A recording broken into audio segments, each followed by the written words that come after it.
शांत हो जाए।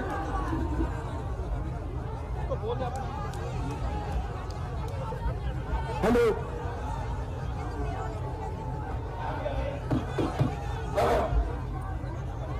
अच्छा अब 1 सेकंड आप सब शांत हो जाए। सबसे पहले मैं आपका भैया साथ छोड़ू, मैं आपका धन्यवाद करना चाहता हूं कि आप इतनी भारी संख्या में यहां आए। आपने अपनी ऊर्जा, अपनी शक्ति, अपना प्यार भारत जोड़ो न्याय यात्रा में डाला। इसके लिए मैं दिल से आप सबका धन्यवाद करना चाहता हूं।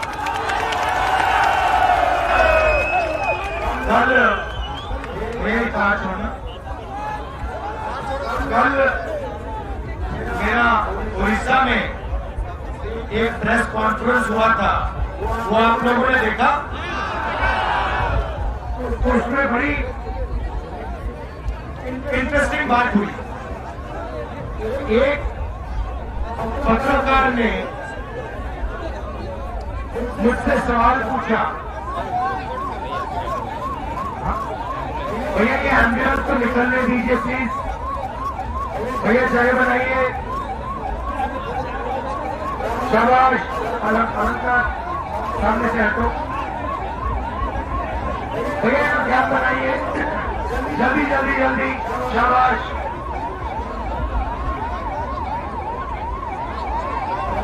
आपको ठीक है,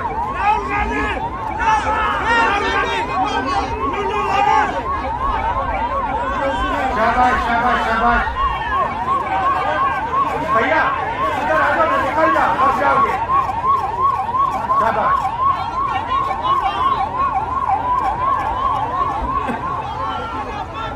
तो प्रेस कॉन्फ्रेंस में मुझसे एक पत्रकार ने सवाल पूछा, कहता है कि आप जाति जनगणना की बात कर रहे हो, कास्ट सेंसस की बात कर रहे हो, और फिर उसी समय आप भारत जोड़ो की बात कर रहे हो। तो मैंने उनसे एक सवाल पूछा।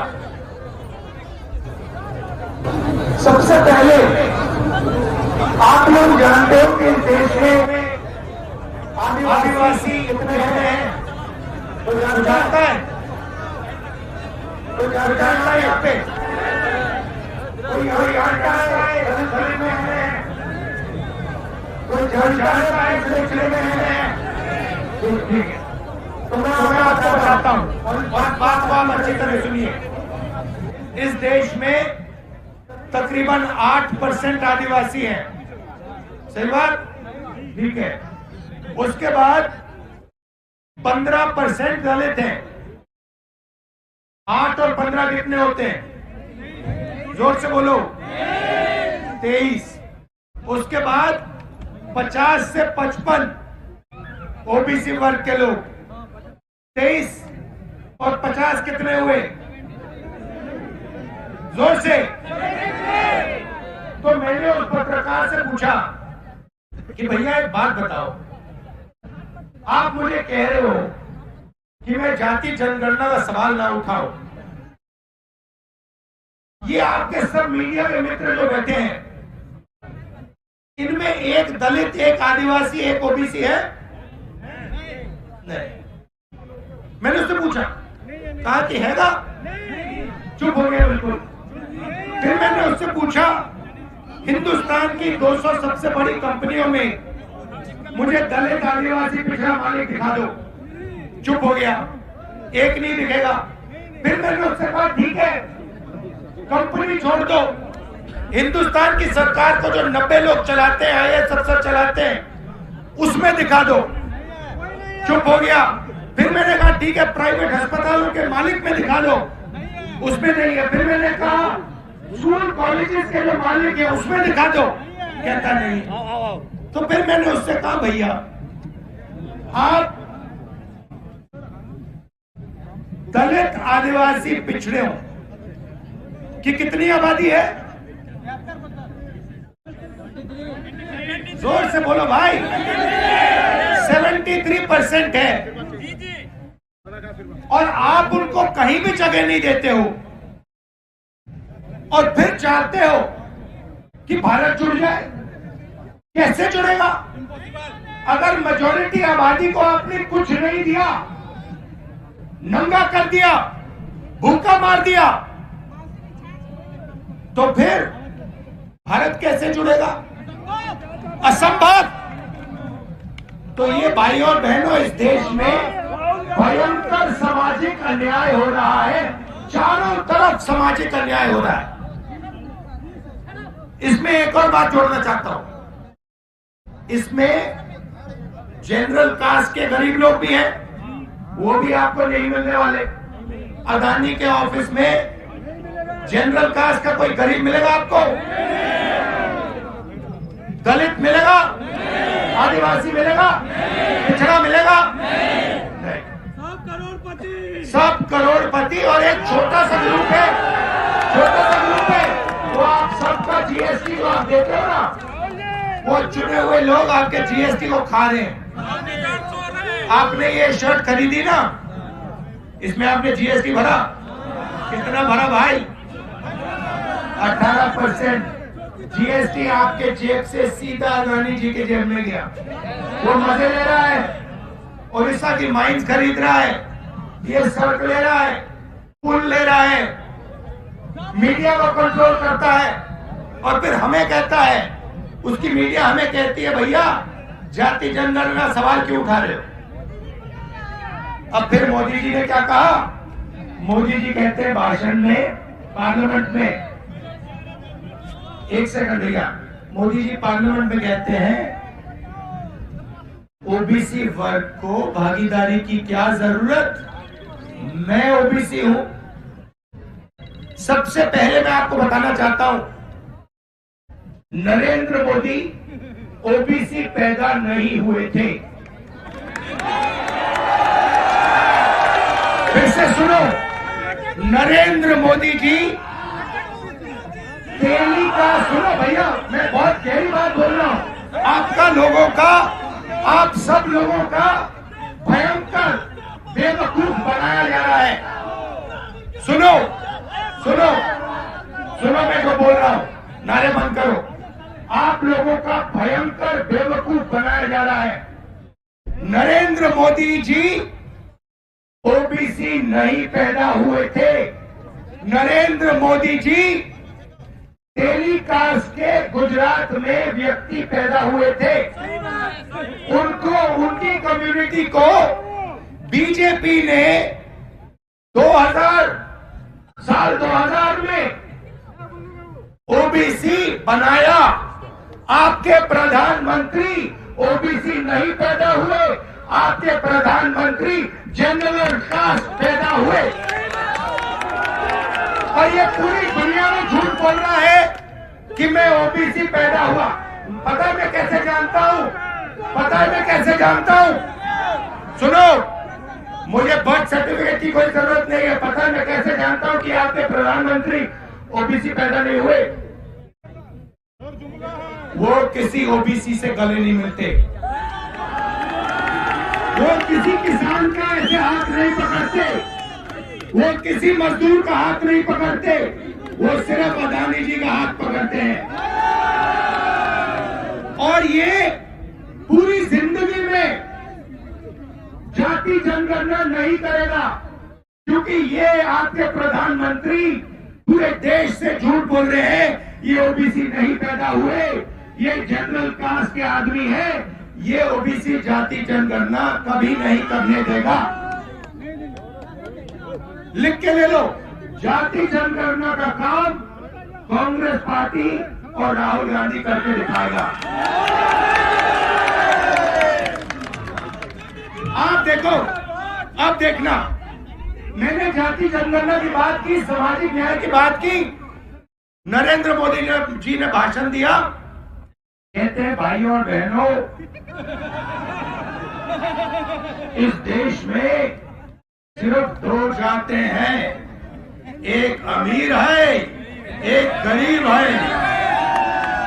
अच्छा भैया, अगर दो ही जाते हैं तो आप कौन सी जात के हो?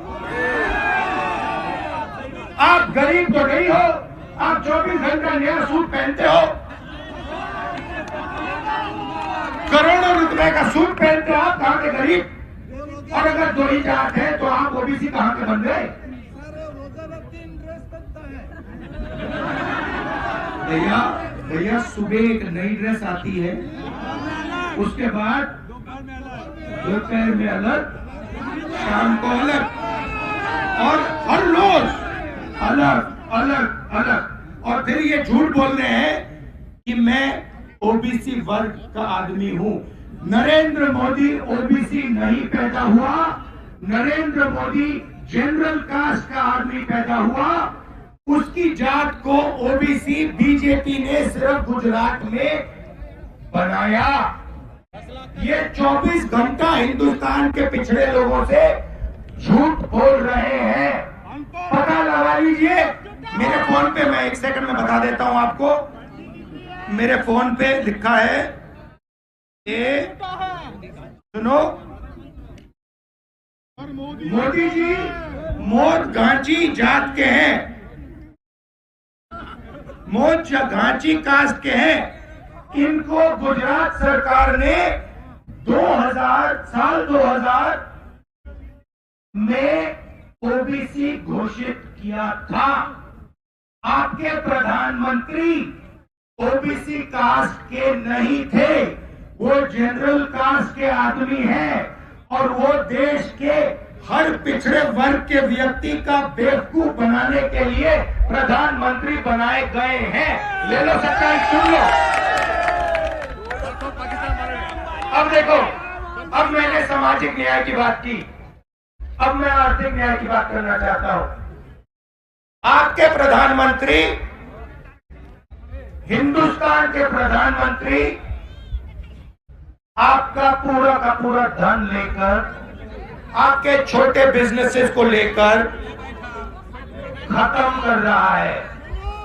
जीएसटी और नोटबंदी उन्होंने करवाई अदानी जी की मदद करने के लिए, और छोटे बिजनेसेस सबको मार दिया। ओडिशा में, बाकी प्रदेशों में युवाओं को रोजगार नहीं मिल सकता है। चाइना का माल, ये जो फोन है, ये जो आपकी शर्ट है, चाइना का माल हिंदुस्तान के बड़े बड़े उद्योगपति आपको बेचते हैं। चाइना के युवाओं का पैसा बनता है, उनका पैसा बनता है, आपकी जेब में से पैसा निकलता है। महंगाई से आप लड़ाई लड़ते हो, महंगाई आपको दबाती है। पेट्रोल का दाम बढ़ता है, आपको चोट लगती है। खाने का दाम बढ़ता है, आपको चोट लगती है। अदानी को कोई फर्क नहीं पड़ता, मोदी को कोई फर्क नहीं पड़ता। क्या आपको लगता है नरेंद्र मोदी अपने कपड़े खरीदता है? अगर खरीदता है तो मुझे समझा दो, प्राइम मिनिस्टर की सैलरी कितनी होती है भाइयों बहनों? कितने की होती है? 2 लाख की होती है? मुझे नहीं मालूम कितने की होती है। 3 लाख की होती है। अलंकार पता लगाओ कितने की है। देखो, हाँ देखो, इंटरनेट का समय है। देखो, प्रधानमंत्री को नहीं भाई, प्रधानमंत्री को 1,60,000 रुपए प्रति महीना सैलरी मिलती है भाई और बहनों। मुझे एक बात बता दो, सैलरी 1,60,000 की, और कपड़े हर रोज बदल रहे हैं। 3 कपड़े हर रोज बदल रहे हैं। एक कपड़ा मतलब 2-3 लाख रुपए का है, तो कहां से आ रहे हैं? बात समझो, बात समझो, बात समझो। ये 24 घंटा आपको उल्टी सीधी बात करता है। हर रोज ये नया कपड़ा पहनता है। इसके पास कपड़ा पहनने के लिए सैलरी नहीं है। कहां से आ रहा है ये पूछो आप, ये पूछो। आपकी जेब से आ रहा है, आपकी जेब से आ रहा है। ठीक है, अब देखना, अब अगली बार याद रखना, हिंदुस्तान के सब युवा प्रधानमंत्री की सैलरी 1,60,000 रुपए प्रति महीना। सुबह उसको देखो, एक सूट पहनेगा 2-3 लाख का, फिर शाम को देखो दूसरा सूट पहनेगा, शॉल पहनेगा 4-5 लाख का, तीसरा लंच के टाइम देखो उसको नया सूट पहनेगा, जूते पहनेगा 3-4 लाख, मतलब 7-8 लाख रुपए दिन के। 7-8 लाख रुपए दिन के हो गए तो महीने के कितने हुए? तो ये जो 1,60,000 की सैलरी पे चल रहा है और महीने में 2-3 करोड़ रुपए के सूट पहन रहा है, इसका पैसा कहां से आ रहा है? तो आप पर आर्थिक अन्याय हो रहा है, आपकी चोरी हो रही है, भाइयों बहनों, पता नहीं लग रहा, देख नहीं पा रहे हो, देख नहीं पा रहे हो, बात समझ नहीं आ रही है।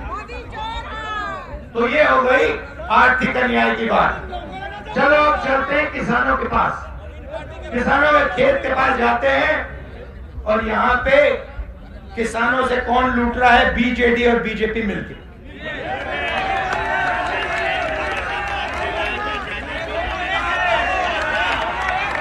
बीजेडी, बीजेपी और बीजेडी मतलब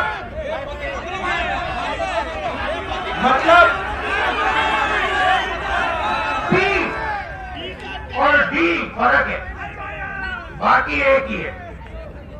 बीजेपी, बीजेडी, डी और पी फर्क है। दोनों साथी है, पार्टनरशिप चल रही है। और ये क्या कर रहे हैं मैं आपको बता देता हूं साफ। ये यहाँ पे उड़ीसा में इनकी साजिश है, ये आदिवासियों की जमीन चोरी करने में लगे हुए हैं। ये इन्होंने ड्रोन लगा रखे हैं। यहाँ पे जो आदिवासी भाई हैं, गरीब लोग हैं, किसान हैं, आप समझ लो बात। आपको थोड़ी देर बाद ड्रोन दिखेगा हवा में। भैया ड्रोन है यहाँ पे, देखो ड्रोन है। कुछ देर बाद आपको ड्रोन दिखेगा। ड्रोन क्या करेगा? ड्रोन पता लगाएगा। देखो, ये देखो, ये देखो, ड्रोन देखने आया था कि भैया यहाँ पे आदिवासियों की जमीन कहाँ है, वो पता लगाएगा। और फिर जहां भी आदिवासियों के गांव में ग्राम सभा की जमीन है, उसको ड्रोन सीधा अंबानी को, अदानी को बताएगा कि भैया देखो उड़ीसा में कोरापुर में 700 एकड़ जमीन है और अदानी जी आके वहां पे कोई एनजीओ आएगा, 2500 एकड़ आपका उठा ले जाएगा, कहेगा भैया थैंक यू, बाय बाय, हम जा रहे हैं, आप जानो अपना काम है। तो इन अलग अलग अन्यायों से लड़ाई हो रही है। सामाजिक अन्याय, आर्थिक अन्याय, किसानों के खिलाफ अन्याय। अच्छा एक बात बताओ, आपका नाम क्या है? शहजादी बेगम। आपका नाम क्या है? सुधारा निरावडिया। और कहाँ है महिला? आपका नाम क्या है? अच्छा, आप 3 महिलाएं हैं यहाँ। अब मैं आपको बताना चाहता हूँ आपके खिलाफ अन्याय कैसे हो रहा है। ये जो यहाँ पे सब पुरुष हैं, ये सुनो सुनो, ये जो सब पुरुष हैं यहाँ, ये रात को सड़क पे अकेले चल सकते हैं? पुरुष चल सकते हैं? पुरुष क्यों नहीं चल सकते हैं? महिला चल सकती है? ये आपके साथ अन्याय हो रहा है। आपको रोज डराया जाता है, दबाया जाता है। तो महिलाओं के खिलाफ भी जो समाज जो अन्याय हो रहा है उससे हम लड़ रहे हैं। ये 5 अन्यायों के कारण हमने भारत जोड़ो न्याय यात्रा शुरू की और आपने इसमें अपनी पूरी शक्ति डाल दी, पूरी मदद की, इसके लिए धन्यवाद। और जब भी आपके पास बीजेपी के कार्यकर्ता आएंगे, उनसे एक बात पूछना कि भैया ये जो आपका प्रधानमंत्री है, इसने पूरे देश को झूठ बोला कि ये पिछड़े वर्ग का है। ये तो पिछड़े वर्ग का पैदा नहीं हुआ था, ये तो जनरल कास्ट का आदमी है। ये पूरे ओबीसी वर्ग को झूठ बोल रहा है, बेवकूफ बना रहा है। हर बीजेपी के कार्यकर्ता को ये बताना। Okay, thank you.